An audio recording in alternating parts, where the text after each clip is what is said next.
राधे राधे। आप सब कैसे हैं? उम्मीद है कि आप सब अच्छे होंगे, स्वस्थ होंगे, अपने अपने कामों में व्यस्त होंगे।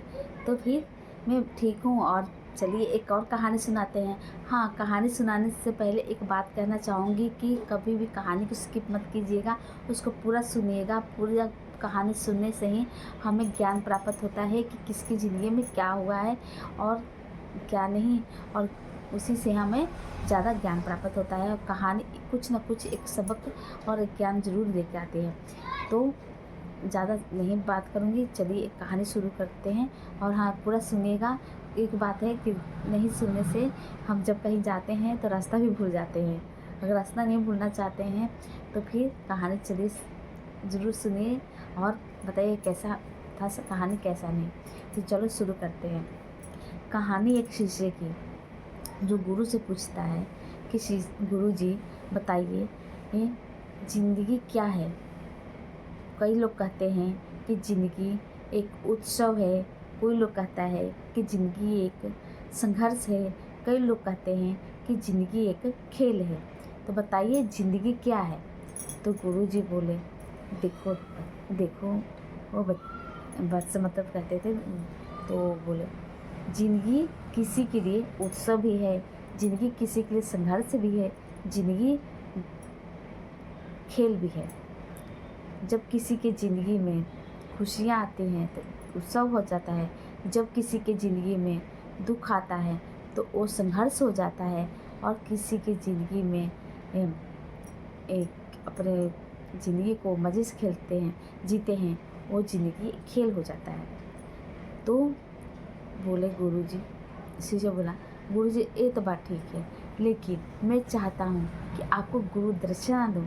तो बताइए आपको गुरु दक्षिणा में क्या चाहिए? तो गुरुजी बोले, मुझे तो कुछ भी नहीं चाहिए, बस एक झोला लो और झोले को भर के सूखी पत्तियाँ लेके आ जाओ, वही मेरी गुरु दक्षिणा होगी। तो लड़का बोला, इतनी छोटी सी बात गुरुजी, मैं तो अभी जाऊँगा और तुरंत जंगलों से सूखी पत्तियाँ लेकर आपको दे दूँगा। तो बोले ठीक है, जाकर लेके आओ। तो शिष्य जाने लग गया। तो जंगल में गए, उसके साथ दो दो दोस्त मिलके गए, दो मित्र मिलके जंगल में गए। तो देखे जंगल में तो ज़्यादा सूखी पत्तियाँ है नहीं है। तो सोचे थोड़ी सी सूखी पत्तियाँ तो उन्होंने झोले में डाल दिए। सोचे अब तो इसमें है नहीं, अब कहाँ जाएं। तो उन्होंने एक किसान मिला। तो बोले, किसान भैया, क्या आप मुझे कुछ सूखी पत्तियाँ दे सकते हैं? तो बोले, दे तो सकता था, लेकिन मैं क्या करूँ, सूखी पत्तियों को मैं जला के खाना बना चुका हूँ, तो मैं कैसे तुम्हें सूखी पत्तियाँ दे सकता हूँ? तो लड़का बोला, ठीक है, आप नहीं दे सकते हैं तो चलिए कोई बात नहीं, अब आगे देख लेते हैं। तो बोले, दोनों लड़के जाने लग गए। तो देखे कहीं भी इतनी ज़्यादा नहीं थी पत्तियाँ। फिर उन्हें एक व्यापारी मिला तो उसके पास गए। बोले, भैया क्या आप हमें कुछ सूखी पत्तियाँ दे सकते हैं, झोले में रखने हैं? तो बोले, हाँ दे तो सकता था, लेकिन मैं सूखी पत्तियाँ को बेच चुका हूँ, जो किसी न किसी काम आती हैं। तो बोले, अब मैं क्या करें, अब कहाँ सूखी पत्तियाँ लें? तो व्यापारी बोला, घबराओ मत, एक गांव में बूढ़ी अम्मा रहती है, उनके पास सूखी पत्तियाँ होती हैं, तुम जाके उनसे मांग सकते हो। तो दोनों दोस्त मित्र मतलब जाने लग गए धीरे धीरे, और उस गांव तक पहुँचे। तो वहाँ एक बूढ़ी माँ रहती थी। फिर बूढ़ी माँ से बोले, बूढ़ी माँ, क्या आप हमें कुछ सूखी पत्तियाँ दे सकती हैं? तो बूढ़ी माँ बोली, हाँ बेटा, दे तो सकती थी सूखी पत्तियाँ, लेकिन क्या करूँ, वो सारी सूखी पत्तियों को मैं खदोना मतलब पत्तियों के मैं खदोना बना चुकी हूँ, जो ब्याह शादी और कोई भी मतलब पार्टी में काम आता है, किसी उत्सव में काम आता है, और लोग इसमें खाना खाते हैं। तो लड़के बोले, अच्छा माँ, आप नहीं दे सकती हैं, ठीक है, हम जा रहे हैं। तो लड़के दोनों आए फिर गुरुकुल में दोबारा आ गए। गुरुजी से पूछे, गुरुजी हम तो सोच रहे थे कि सूखी पत्तियां हैं, इनको तो हम किसी भी तरह इकट्ठी कर लेंगे और आपको गुरु दक्षिणा दे सकेंगे, लेकिन हम जब जंगल में गए तो वहाँ कोई भी सूखी पत्तियां देने को तैयार नहीं था। तैयार की क्या बात है, वो सब सूखी पत्तियों को किसी न किसी तरह उपयोग में ला चुके थे। तो गुरुजी बोले, हाँ मुझे पता था सूखी पत्तियां जल्दी नहीं मिलेंगी, क्योंकि हर एक चीज़ का अपना अपना उपयोग होता है। हर इंसान किसी न किसी चीज़ का अलग अलग तरीके से उपयोग करते हैं। तो इस तरह ज़िंदगी भी होता है कि किसी को ज़िंदगी में खुशी होती है, किसी को गमी होती है, किसी को संघर्ष नज़र आता है ज़िंदगी, किसी को उत्सव नज़र आता है ज़िंदगी, और किसी को खेल आता है ज़िंदगी। जैसे सूखी पत्तियों का उपयोग तुमने देखा कई तरह से होता है। किसी को ईंधन के रूप में उसको उपयोग कर लिया, और किसी ने उसको बेच के रुपए कमा लिए, तो किसी ने उसके खिलौने बना लिए। तो कोई भी बेकार चीज़, कोई भी बेकार वस्तु बेकार नहीं होती है, उसका भी किसी न किसी रूप में जरूर उपयोग होता है। ऐसे भी कोई इंसान भी अगर है तो वो भी अपनी ज़िंदगी को अलग अलग तरीके से जी सकता है। वो भी किसी के लिए उसकी ज़िंदगी भी कभी बेकार नहीं होती है। तो फिर किसी को भी हमें ये नहीं दुख बताना चाहिए कि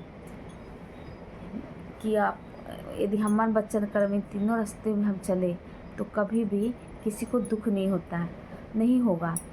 तो हमें अच्छी अच्छी बातें ही अपनानी चाहिए, और किसी भी चीज़ को वो बेकार नहीं समझना चाहिए। हर चीज़ का भगवान ने अलग अलग मूल्य बना रखा है, और हर एक इंसान की ज़िंदगी भी अलग अलग होती है। जो अमीर होता है तो उसकी ज़िंदगी उत्सव से भरी होती है, जो गरीब होता है उसकी ज़िंदगी संघर्षों से भरी होती है, और जो एक खिलाड़ी होता है उसकी ज़िंदगी खेल पे निर्भर करती है। तो ऐसे ही ज़िंदगी के अलग अलग तरीके हैं। जैसे सूखी पत्तियां का इस्तेमाल अलग अलग हो चुकी थी, ऐसे ही हर कोई का इस्तेमाल भी अलग अलग होता है।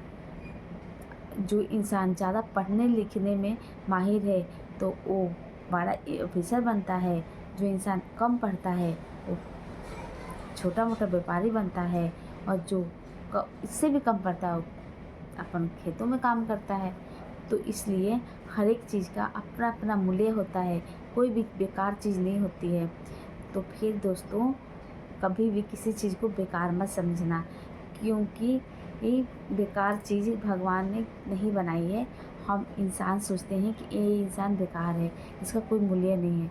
क्या पता उस इंसान उस वस्तु का भी कुछ न कुछ मूल्य हो जो हमें नहीं पता है, क्योंकि हमें तो हर चीज़ का पता नहीं होता है कि कौन सा चीज़ किस मूल्य पे है, कितना मूल्य का है। तो लेकिन हाँ, उसका भी मूल्य होता है, कुछ ना कुछ तो ज़रूर होता है। तो कभी भी आप भी और कभी किसी बात के सीरियस मत होइएगा, और अपनी ज़िंदगी को पूरे अच्छे से जिएगा, उत्सव से जीइएगा, और ज़िंदगी को खेली समझिएगा। कब क्या हो जाए ज़िंदगी में ये किसी को कुछ नहीं पता होता है। और कभी हम खुश हैं, अभी बहुत ज़्यादा खुश हैं, कल दुखी भी हो जाएंगे। कभी हम दुखी बहुत ज़्यादा होते हैं तो फिर कुछ दिनों के बाद हम सुखी भी हो जाते हैं और खुशी भी हो जाते हैं। तो ज़िंदगी में ऐसे ही उतार चढ़ाव आते रहते हैं। अगर हम किसी भी चीज़ के लिए दुखी निराश हो जाएंगे तो हमारी ज़िंदगी बिल्कुल ही निराश हो जाएगी।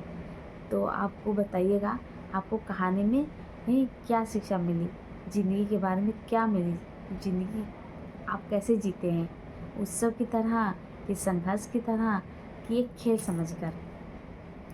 क्योंकि हर एक इंसान का जीने का तरीका भी अलग अलग होता है।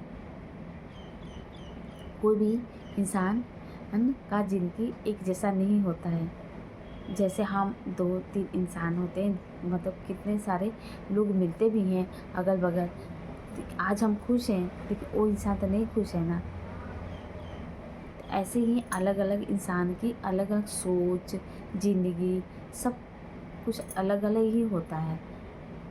तो हम भी अपनी ज़िंदगी को वो चाहे कितना भी हमारे पास दुख चाहे तकलीफ़ हो, लेकिन ज़िंदगी को हमेशा खुशी और मुस्कान के साथ ही ज़िंदगी जीना चाहिए, क्योंकि चिंता करने से कोई हमारा उस मुश्किल का हल नहीं हो सकता है। मुश्किल का हल समय आने पर खुद से खुद हो जाएगा। अगर हम सोचेंगे हम दुखी हो जाएंगे ज़िंदगी से, तो फिर वो हो जाएगा ख़त्म, दुख नहीं ख़त्म होगा। हमें ज़िंदगी को मुस्कुरा के हंस के ही गुजारना चाहिए। वो वक्त आएगा, समय आएगा तो खुद ही ख़त्म होगा दुख। तो आप बताइएगा आपको कहानी कैसी लगी। अगर अच्छी लगी होगी तो वीडियो को लाइक कमेंट शेयर ज़रूर कीजिएगा और चैनल को सब्सक्राइब कीजिएगा। और भी अच्छी अच्छी कहानी लेके आऊँगी। और कहानी एक ज़िंदगी का हिस्सा ही होता है और उससे ज्ञान प्राप्त होता है कि किसकी ज़िंदगी में क्या हुआ है क्या नहीं, जिससे हमें और ज़्यादा उत्साह से ज़िंदगी जीने को मन करता है कि देखो उसकी ज़िंदगी में इतना दुख था फिर भी वो अच्छे से ज़िंदगी जिया, उसकी ज़िंदगी में इतनी खुशियाँ थी। तो फिर ऐसे ही हमें पता चल जाता है किसकी ज़िंदगी में क्या हुआ है। और कहानी एक माध्यम है ज्ञान प्राप्त करने का भी, जिससे हमें अच्छे अच्छे ज्ञान मिलते हैं। तो वीडियो को लाइक कमेंट शेयर ज़रूर कीजिएगा और चैनल को सब्सक्राइब कीजिएगा। तो राधे राधे, जय श्री कृष्ण।